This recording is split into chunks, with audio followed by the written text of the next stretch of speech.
Everybody. Welcome to this March 29th session of Celestial Offering. Celestial Offering is a black tea, and it's different from Neutron Star and Ascending Aura. It's similar to Earth Spirit in one aspect, and that is loose leaf.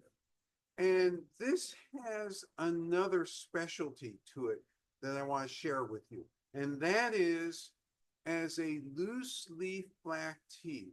In China, this is considered very standard.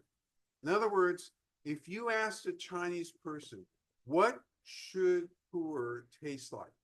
This is your person on the street. This is not the tea industry. Person on the street. I want a pu'er that I can drink every day that's better than market tea, but it's not ancient tree, but it's a little aged. Celestial Offering is that. It's aged. It's better than market tea.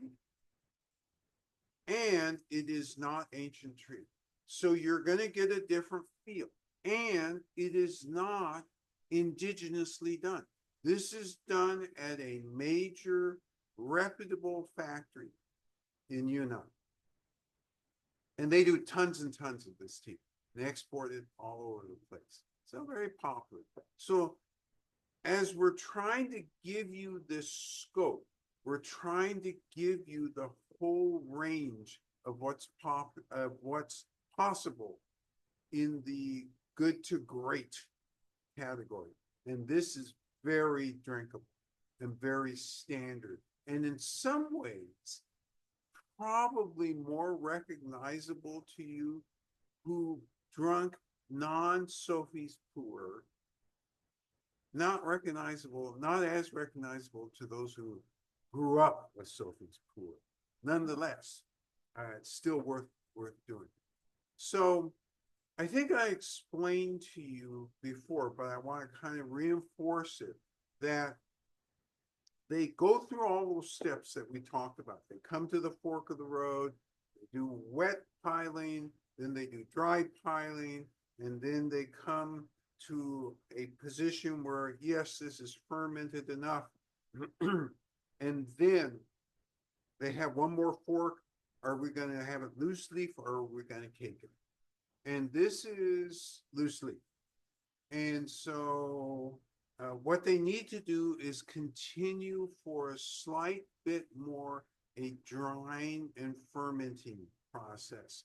And hence, that's probably why it's a little bit more earthy as well, because they go a little bit further.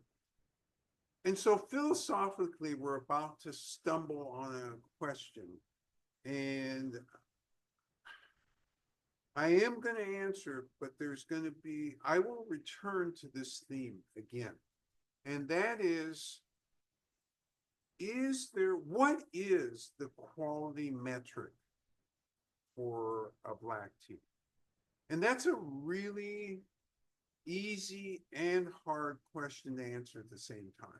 So it's easy because when you drink a quality black tea, you know right away, oh, this is really good. You may not like it, but you know, oh, clean, body. I get some other little flavors in there. It's not just dirt. It's got some mushroomy or woodsiness to it, or hints of other things in there. You know. When you drink bad black tea, you also know, because, and we had an argument one day in the shop, and this was just after we opened, because we used to do tea tastings 8:30 in the morning or 7:30, whenever we did it. People used to struggle in here, sleep and so forth. But then, as soon as we started in the discussions, that's when things got exciting. And so we were serving and demonstrating one of the black teas. And one of the people who was a refugee from some tea shop, which used to exist, said, oh, you know what? I know exactly how this should taste. And I kept silent because I wanted to hear more. Because this guy was very talkative. He said it should taste like a moldy sock. And instantly, I was offended. However, I managed to control the features on my face and politely point out, no, that's probably not a good black tea. And he persisted. And then I had to be a little bit more forceful. If you get moldy aroma, it is moldy. So I ask you this, is there anything in the, well, I guess cheese, some cheeses are supposed to smell moldy. I guess there is a segment of the market that likes them. Nonetheless, in the tea world, in the black tea world, this is seen as poor storage practice. And this became popular because of the poor storage practices in Canton province and in Hong Kong. And in fact, some of the people there stored it this way on purpose to get this type of aroma. But this is not what they think of in Yunnan, the birthplace of purity, as how it should taste. So we've talked about really excellent, really bad. As you're filling in the blanks between those two things, there's some intangibles. And this tea that we're going to have today fills some of those intangibles because it does have body. There's no question. But there's just, you'll see. So without further ado, let me bring up Biju, have her brew this for you. Hi, good morning. 早上好. Yeah. We'll talk a little bit. So we're talking, yes, it's fermented, it's retroactive. Okay. So this section of loosely. 4 grams. And then Same timing, 3 minutes. Same rinse, 20 seconds.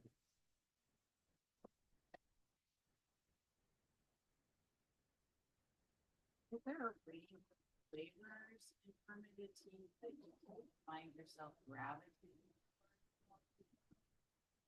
Yes. So the question is there a range of flavors that I gravitate to more frequently? And certainly woodsy is one that right away I am excited. I'm always excited about woodsy because it's so unusual. And it usually means that it's done by indigenous peoples because you almost never get a woodsy from a big professional factory. Because it just means that there's things that they do a little differently there. So that I'm drawn to. I'm drawn to any black tea that has an unexpected flavor that's different from dirt. Anything that's unexpected. So if there is a hint of something sweet in there, oh my God, how did this happen? Because it's so rare. If there's a hint of chocolate in there, oh my God, how did that occur? So I'm looking for intensity in the mouth. I'm looking for interesting flavors that aren't really Typical or yeah, that's correct. That is the right word. That aren't typical. You're right. The typical stuff you can see, well, we don't have typical here. This is as close to prototypical as you're going to get, but it's not typical because if you go down to a dim sum restaurant, they won't buy this because this is above what they want to pay. And I'll tell you why it's above what they want to pay, because these guys are really smart. they're serving this huge, rich, fancy food, right? The dim sum. Oily is what I mean, not fancy, oily.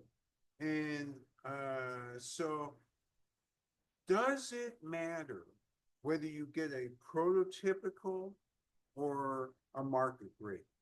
And the answer is, if all you're trying to do is get rid of the oil, then no, you don't care. You just want something to help the digestion. The restaurant owner just wants the least expensive item possible. They're generally speaking not looking for prototypical or even better the other things that you had so far during this journey.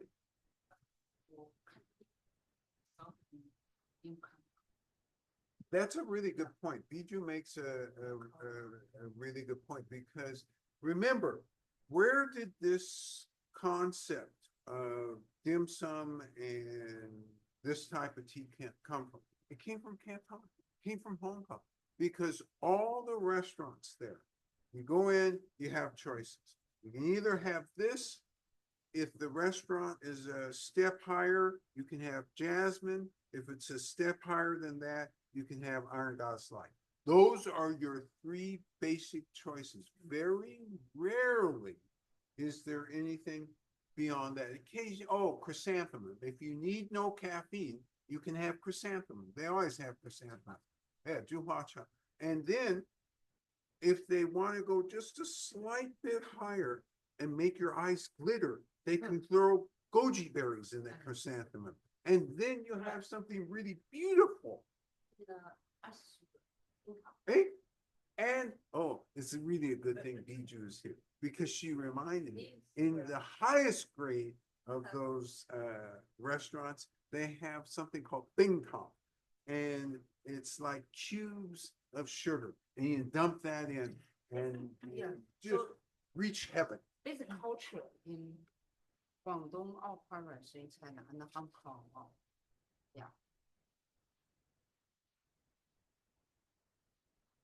Okay, the timer went off, separating the tea from tea water.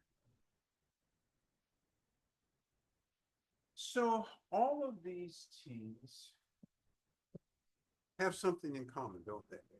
They really have a rich color. But right away, when you smell them, they all smell distinctly different. And this one, of all of them, comes closest to what I call loamy, extremely loamy. And for me, the question about, well, what am I looking for? I'm looking for not this. I can drink this, and if I'm with all of you and you order this, I'm not embarrassed. I will serve it and I'll drink it with you. Yes. In some of the other tea tastings, we've learned that processing techniques migrated from one location to another location. And the fermentation techniques migrate to Yunnan from Canton, or Yunnan developed its own independently?